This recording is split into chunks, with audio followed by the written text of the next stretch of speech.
recommend you something was for nice. tonight. Let's go. Food was good. We can.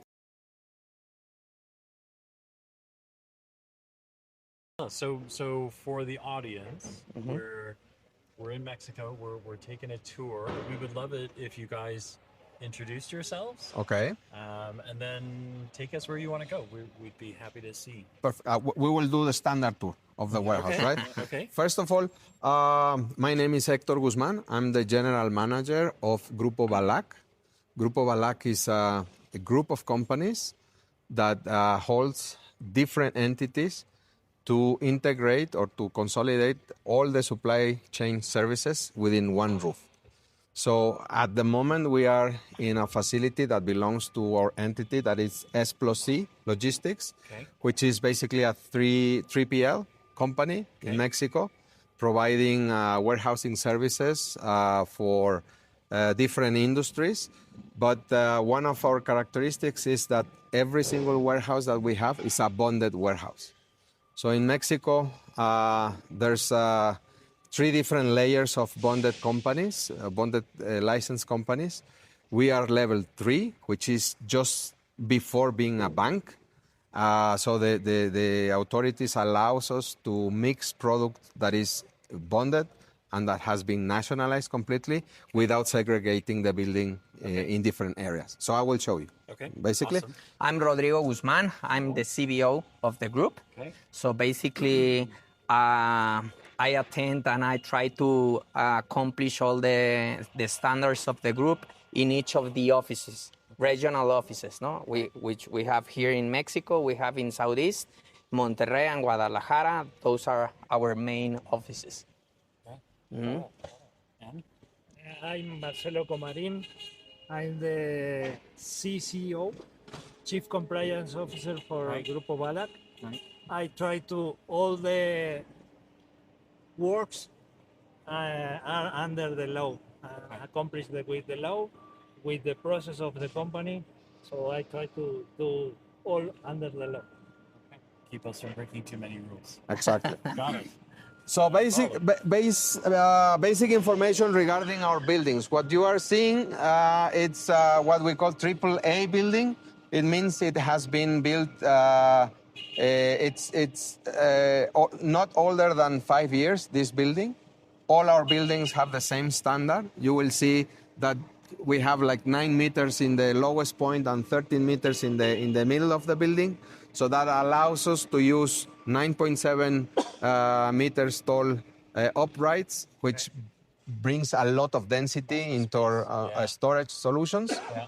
You will see also a lot of open space because we have oversized equipment that doesn't require racking. Okay. But the basic design, all the dock door, the dock is 16 meters long, which is basically the length of a 53-foot trailer.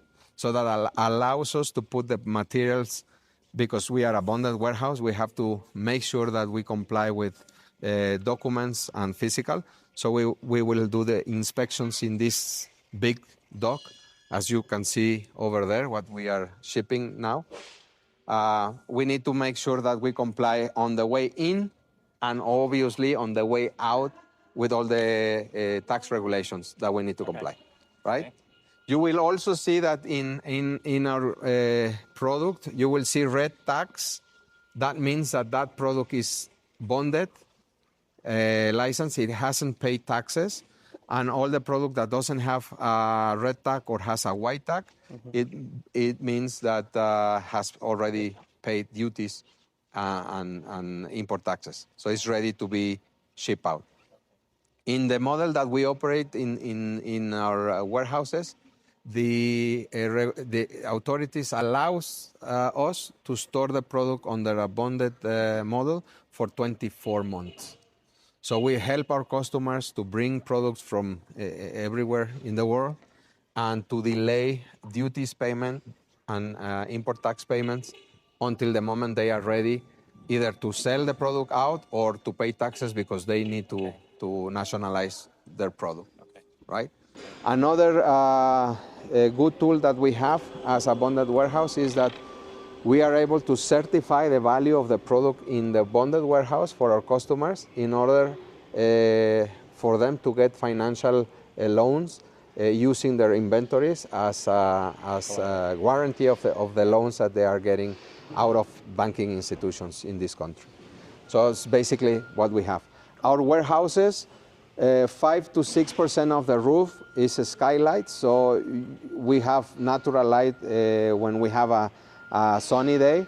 It's 300% above the Mexican official norm, so we have very good lighting in our buildings. That helps a lot for labeling activities or picking, piece picking, or any value-added activities that we need to perform for our customers. Right? Makes you feel better too. Exactly. As a regular warehouse, we run all our operations under WMS. We have a system that was built in Mexico by a company in Tijuana. It's called Esperantus. It runs with RF. So every single pallet that we receive, we will create what we call a pallet ID. So we can track all the documents where the product came in. That label is unique. With that label, we will lock the product into the location, either in the floor or in a rack location, and we will be able to find the product whenever it's required. So all our warehouses work with that. On top of that system, we have a system that was developed in the bonded company to report to the authorities all the remainings of taxes or import documents that have not paid taxes yet, and we are in communication with our officials in order to inform them what is still in the warehouse that is not nationalized already, right? So we receive, just as a bonded company, we receive at least one visit from the authorities a year for each of the customers that is using this model. So at the moment, this warehouse is receiving like 72 different visits from the authorities to make sure that our inventories match what we are reporting to them. So it's very, very, very safe, actually. Another very important point of the compliance with the regulations for a bonded warehouse, you will see that in the outside of our building, we have armed guards. And in the inside of our building, it's non-armed. We don't like weapons inside of our facilities. But because we are regulated by the Banking Commission, we have to have armed security outside of the building. So it's very, very safe. We also comply with a CCTV monitoring system. Every 3 dock doors we have a camera, and every aisle has a camera that's pointing both sides. And all the cameras are being monitored by a third-party entity that in case that they see something strange or they some risk that they need to report, they will alert Marcelo's team in order to act, correct? Before we have any... Careful, Kenny, careful. We are on camera all the time. Why were you looking at me? You need to smile over there. And then I will show you, we have a lot of customers of the wines and spirit industry. This is a very high regulated industry in this country that requires a lot of value-added activities before we can put the product ready to be sold to the final markets.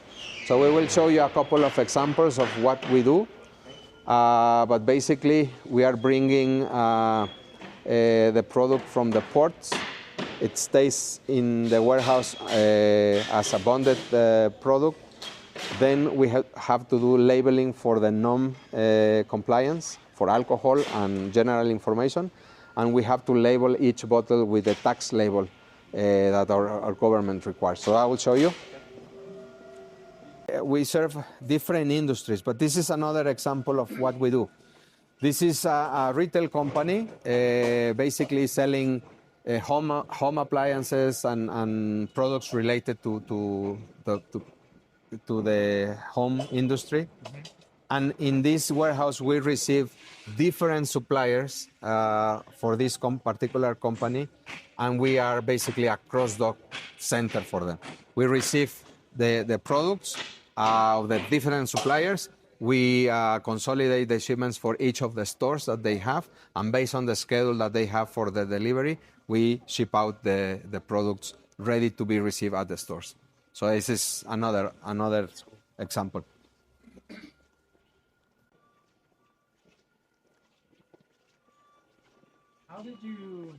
How did you get into logistics? Yeah, why? Clearly, you guys are very strong at this, but Well, It's a family thing, or is this... no. I started working at a German company called Kühnenagel, like 30 years ago. I would say that all my professional life was within KN. And in the process, I met a lot of people very related to the industry with a lot of credentials and licenses. And at some point, I tried to do a company for my family, for myself. So I partnered with different people, and I moved out of the corporate life, and I started this business. We started as S+C Logistics, and a couple years later, we partnered with another group in the north of the country. So this is why you will see an S in the brand. It's S+C Logistics. And later on, we start buying companies in order to fulfill all the services within the supply chain under one roof. In this country, for some reason, it's better to have different entities. For example, transportation. It requires specific licenses. It has to be managed differently from a warehousing company. So we decided to put a transportation company, a trucking company. We decided to have a 3PL entity. We have customs broker licenses within the partners of the company, because, as you know, in this country, the customs broker license is granted to a person, not to a company. So one of our partners is a licensed customs broker, Mexican customs broker. And then the bonded environment, it's also very regulated. It's part of the banking commission. So that's another entity that has to be managed independently to comply with other banking commission regulations. But since I left Kühnenagel, it's already 10 years, more or less. I worked there for almost 20 years. The last 9 years of my life with them I was responsible for the division of warehousing and distribution. And when I decided to go independent, we started with this company, S+C Logistics, and little by little we were adding all the rest of the services within the supply chain. Our aim, our hypothesis of business is to integrate everything in one roof in order to make the life of our customers much more simpler. So they deal with one person, and we can coordinate whatever requirement they have within the supply. Kühnenagel pretty much a customs broker, are they not? Like, are they? No. It's Kühnenagel is a big. I will say the third or fourth logistics company in the world. They are very, very strong on sea freight, air freight brokerage, but they also have a huge footprint in terms of contract logistics, which is warehousing and distribution within 65 countries. So it's a huge company. Yeah, huge. More than 65,000 employees. I think your first contact with Kühnenagel usually is the broker side. Custom broker. That's typically what we all know. Like that's the That's first their moment, but It's coming on the water. I got to get it into the country. That's right. How do I do it? That's right. I'll phone them. Yeah, could be, but they are larger than that. Yeah. So it doesn't matter if this stays on the recording or not. But like, so they were doing things that you just didn't. Like, you had to see an opportunity. Like, they're already doing it. You were already working for them. Why do it on your own? You're protected. You don't have to worry about all this stuff. But my reasoning was, at the end, at least in this country, every single foreign company that is doing logistics, they have to hire a customs broker. Right. They have to hire a bonded license because there's only 18 licenses in this country. The law authorizes us to license third parties. So the way I was reasoning is, at the end, if you want to, every single company that wants to integrate logistics in this country has to pick a Mexican customs broker, a Mexican bonded license company that license their operation. So I said, okay, why not? Under one house. I do it my own. I do my own company, and I integrate the whole logistics myself. I don't have to work to any group. So what I did is I found the proper partners in order to complete the whole supply within. Which is why I was asking what K&N was like. I thought they did all that. I was thinking, well, they do, but they have to hire some companies. You just said, forget it, I'll just put it under one house. Exactly. Or one roof, lots of doors and lots of windows. Exactly. Okay.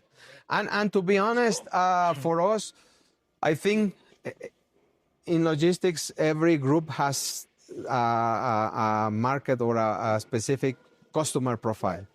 So there are companies that they will obviously work with these international groups all the time. But there are a lot of middle-sized, small-sized companies that they prefer a deal and they want to deal with the owners and the responsibles of their inventory, of their assets. So they look for companies like us where we can face-to-face explain whatever we need to explain in regards of their needs for logistics. So I think at the end it's more like a boutique. It's much more relationship based. It's not transactional. Exactly. It's relationships. Okay, it's cool. And what you will see. You're also much more diverse, I'm assuming, than what, honestly, we're talking motorcycles to windshields to Macallan to toilets. To carpets. We're all food coloring, really. Yeah. So alcohol. Yeah, okay. Wow, cool.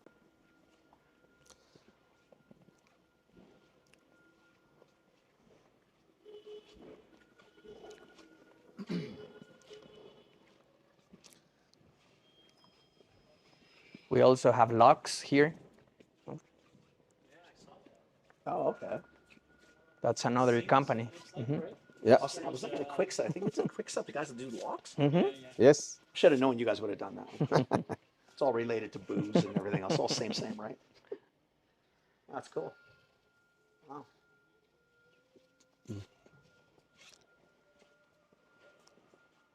So this is one of the brands of motorcycles that we have. It's called Motosontes. It's coming from China. They are using the whole portfolio of the bonded warehouse solutions. So it comes under bonded warehouse. They use the certification of value of inventory to get financial credits out of their inventory. And with that, they run their operations and they bring more product as well. So maybe that's to make it clear too. This is not a buy-sell relationship. No. This is not a distributor. You are doing a different thing. Like you are actually, it's their inventory. Exactly. You're assisting with the movement and the processing of the tax deferments or tax on time, whatever it is. Like those are all the services you guys do, which is correct. For this model, we are only executing logistics services for them. Right.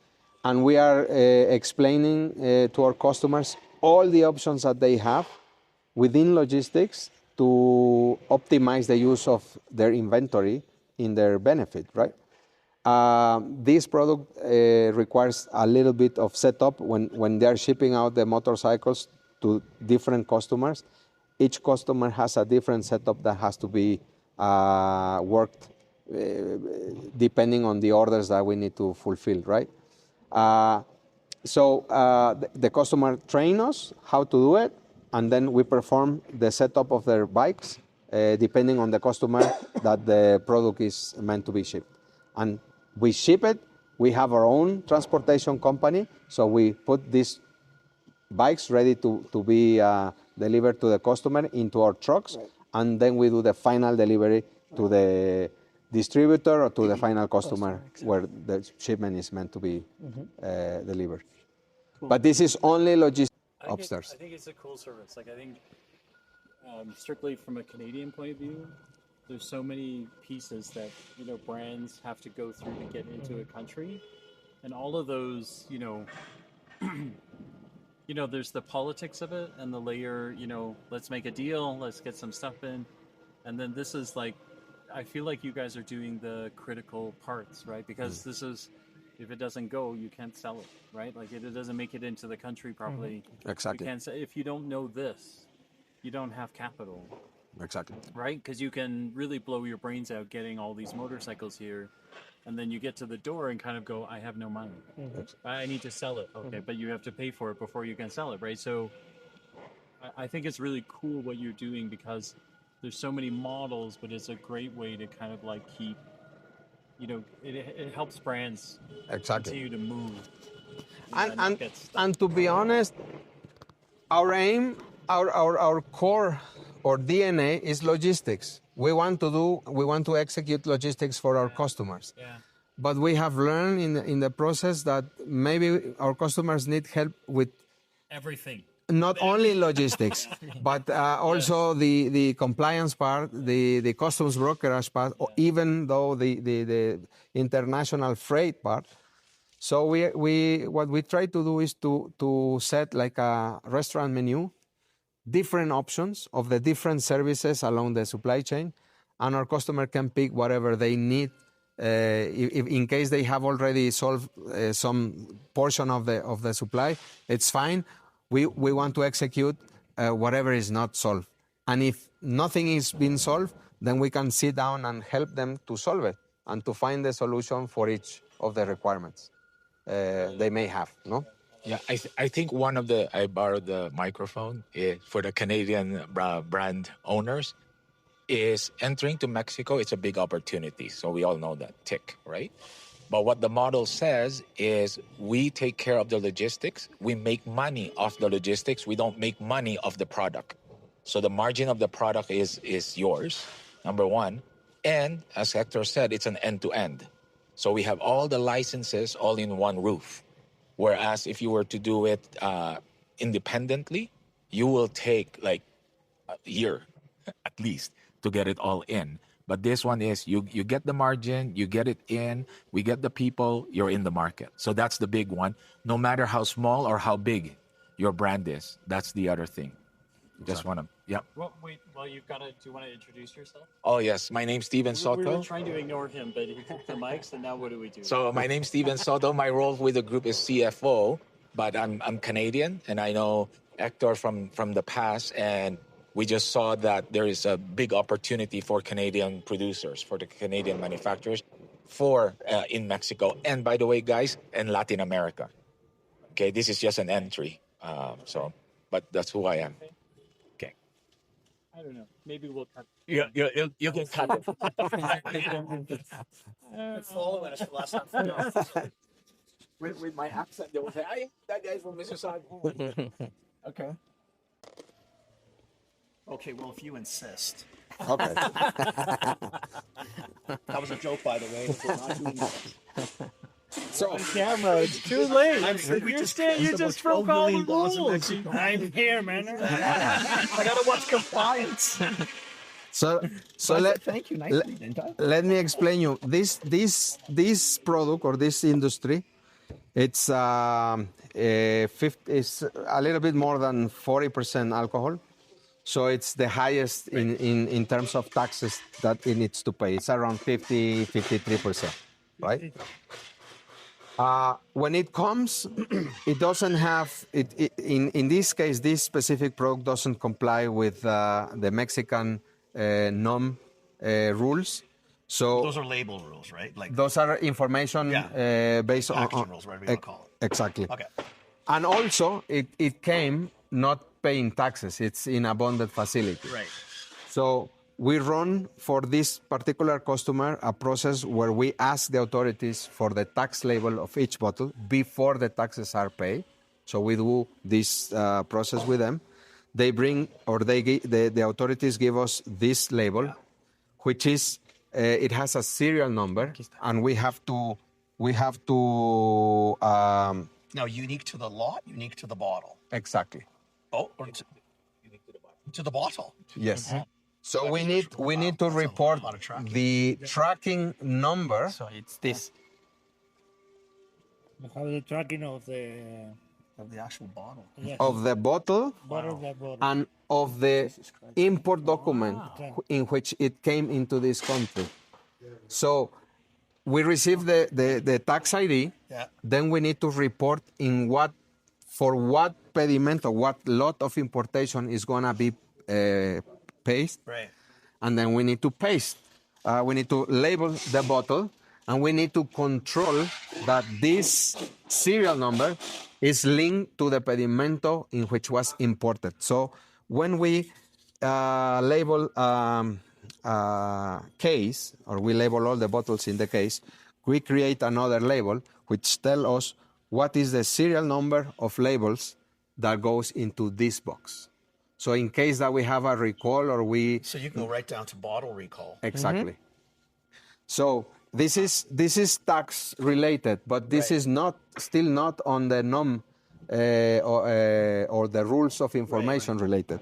So the label information for this particular product is here. So what were they missing? You have to, because this is alcohol, there's a couple of information for age. pregnant, exactly. Oh, so age. okay, the warning sign. Okay. This is information of the product.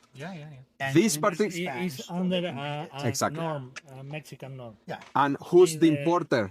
The height of the letter, the Same Canada, separation. same of- rules. Yeah. But and you want to maybe if it's an English packaging.